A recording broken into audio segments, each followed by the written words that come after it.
बहुत समय पहले मद्र देश के राजा अश्वपथ और रानी मालवती के यहाँ एक दिव्य कन्या का जन्म हुआ।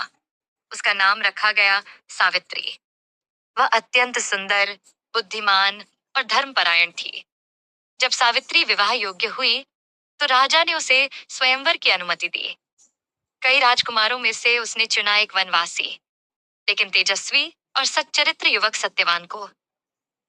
जब नारद मुनि ने कहा कि सत्यवान केवल 1 वर्ष का जीवन शेष है, तो सभी अचंभित रह गए।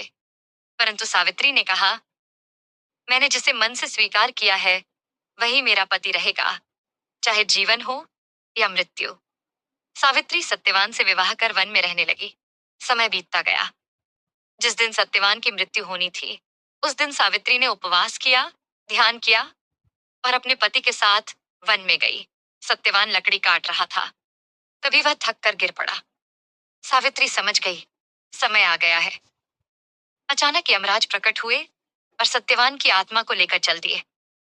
पर सावित्री उनके पीछे पीछे चलती रही। यमराज ने कई बार उसे रोका, पर सावित्री की भक्ति, ज्ञान और प्रेम से वे प्रभावित हुए। उन्होंने उसे 3 वर देने का वचन दिया।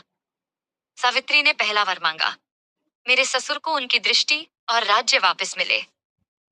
दूसरा वर, मेरे पिता को 100 पुत्र प्राप्त हों। और तीसरा, मुझे 100 पुत्रों का वरदान दीजिए।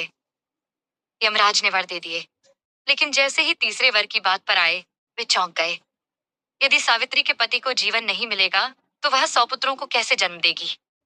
इस प्रकार यमराज ने सत्यवान का जीवन लौटा दिया। सावित्री